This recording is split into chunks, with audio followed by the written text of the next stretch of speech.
बोलिए श्री वृंदावन बिहारी लाल की जय हो। सप्ताह ज्ञान यज्ञ की जय हो। श्री स्वामी जी महाराज की जय हो।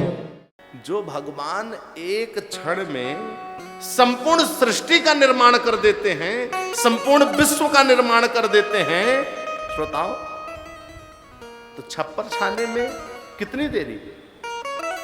देखते ही देखते बड़ा सुंदर छप्पर छा दिए भगवान। और योग माया जब छप्पर भगवान छाए तो रुक्मणी महारानी बोली, प्रभु छप्पर तो आप अकेले छा दिए, मेरे को तो कोई काम आप बोले ही नहीं। भगवान बोले, रुक्मणी तुम्हारा काम बचा है। देखो आग लगने के कारण दीवार काली पड़ गई है, इसको पोंछो। तो रुक्मणी महारानी उसको पोंछ दी। अब इसके बाद भगवान योग माया से बोले कि योग माया, मेरा भक्त नामदेव जो वृक्ष के नीचे सो रहा है उसको उठा के यहां लाओ। तो योग माया ने उठा करके घर में लाया। तो सोताओ, भगवान अपने पार्षदों को लिए, रुक्मणी महारानी को लिए अंतर्ध्यान हो गए। अब अंतर्ध्यान सवेरा हुआ, सब गांव वाले देखे नामदेव जी के छप्पर को, बोले अरे रातों रात ये कौन से मिस्त्री को बुला के अपने घर का छप्पर छवा लिया नामदेव। सब इकट्ठा हो गए गांव वाले। और नामदेव जी उठे, अरे मैं तो वृक्ष के नीचे सो रहा था, यहां कैसे आ गया? तो नामदेव जी तुरंत भगवान की कृपालुता का, दयालुता का स्मरण किए और उनके नेत्र से अश्रुओं की धारा बह चली। श्रोताओं, नामदेव जी बाहर निकले तो सब गांव वाले बोले, अरे भाई नामदेव, ये कौन से मिस्त्री से अपने घर का छप्पर छवाए हो? बताओ, उसका पता हम भी उसी से छवाएंगे। तो बताओ, नामदेव जी बोले, देखो भाई, जो मिस्त्री मेरे घर का छप्पर छाया वो सबके घर का छप्पर नहीं छाता। तो गांव वाले बोले, क्यों नहीं छाएगा? अरे जितनी मजदूरी लेगा मजदूरी देंगे, लेकिन छवाएंगे तो उसी छवाएंगे।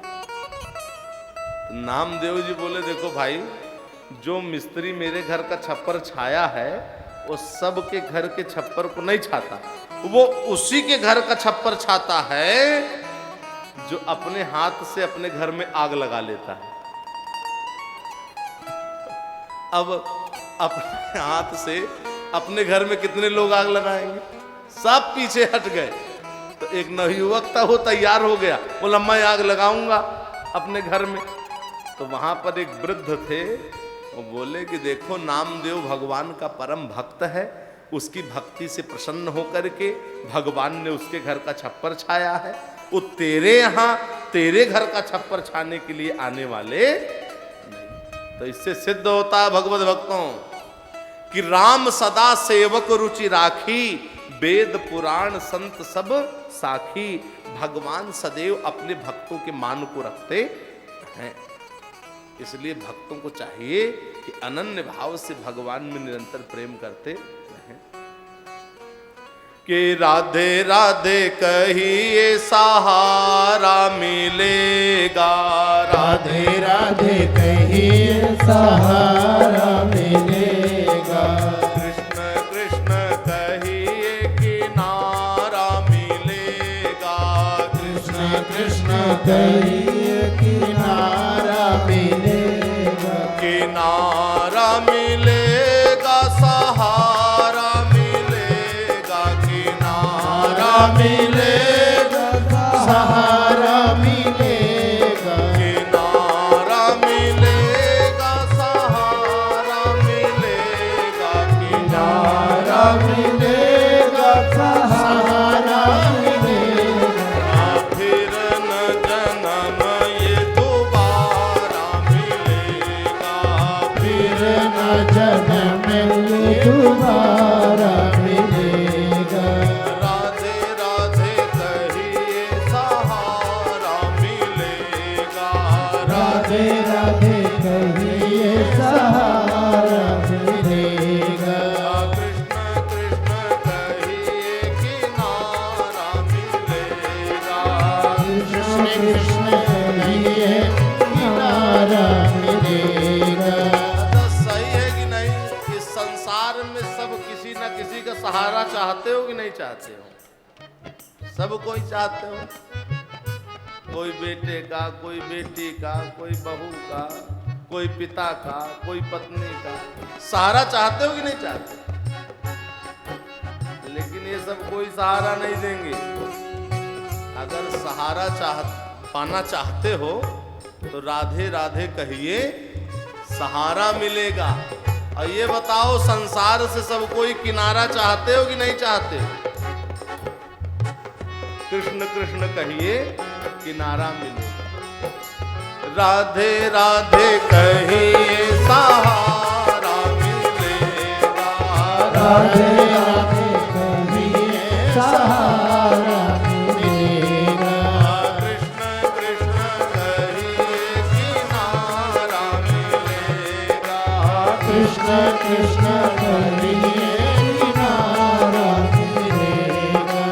किनारा मिलेगा, सहारा मिलेगा। किनारा मिलेगा, सहारा मिलेगा। किनारा मिलेगा, सहारा मिलेगा। किनारा मिलेगा, सहारा मिलेगा। राधे राधे कहिए,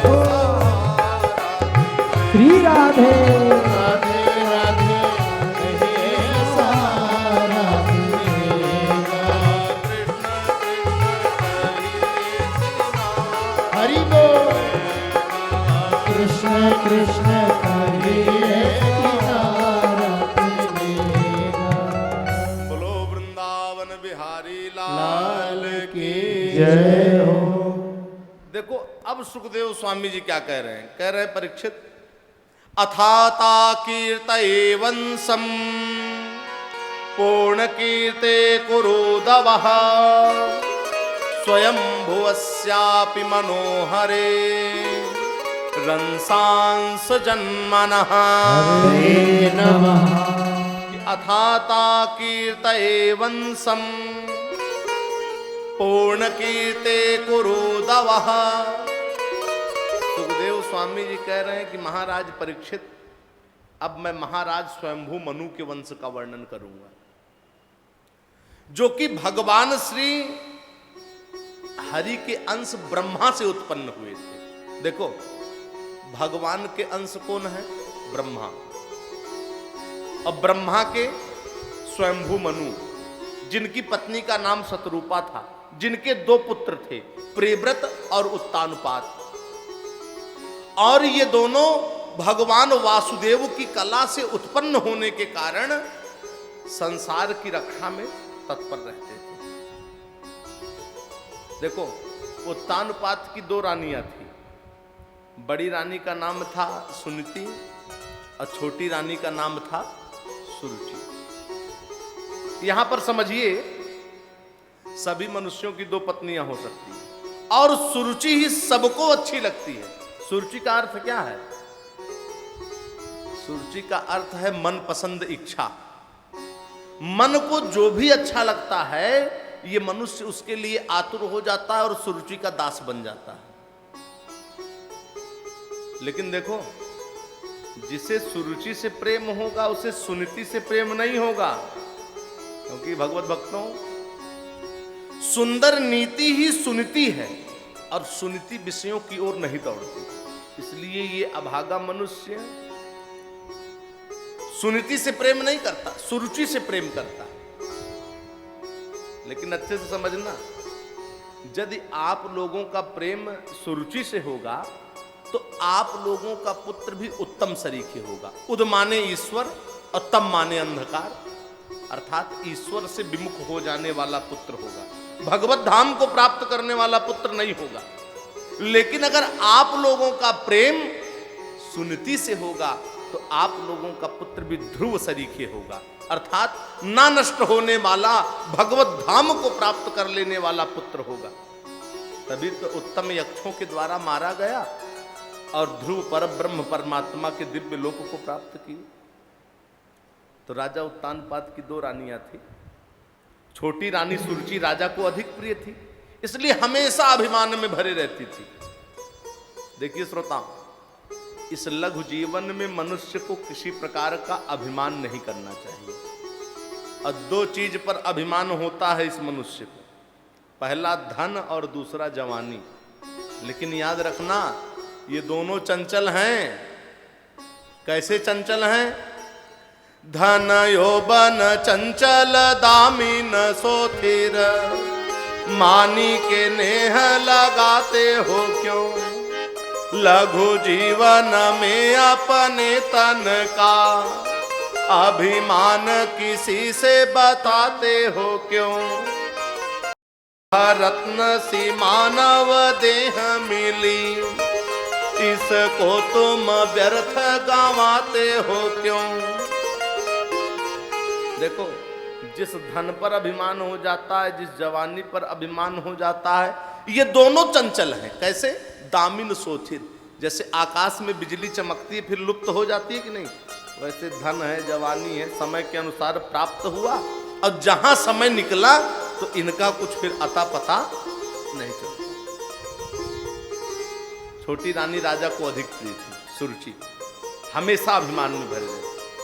तो जब छोटी रानी प्रिय है तो छोटी रानी का पुत्र भी प्रिय होगा। सुखदेव स्वामी जी भागवत में राजा परीक्षित को बता रहे हैं कि परीक्षित, एक दिन राजा उत्तानपाद छोटी रानी के पुत्र उत्तम को गोद में लेकर के बैठे थे, प्यार दुलार कर रहे थे। अब बालक ध्रुव की नजर पड़ गई। अब ध्रुव ने देखा कि पिताजी छोटे भाई को गोद में लेकर के बैठे हैं, चलूं मैं भी बैठ जाऊं। श्रोताओ, अब ध्रुव भी चले पिता की गोद में बैठने के लिए, और सुरुचि देख ली कि अरे ये भी महाराज की गोद में बैठने जा रहा है। तो सुरुचि दौड़ करके ध्रुव का हाथ पकड़ ली और क्या बोली कि नवत्स निपते धृष्णम भवान आरूढ़ मरहति, बेटा तू इस राज सिंहासन पर बैठने का अधिकारी नहीं है।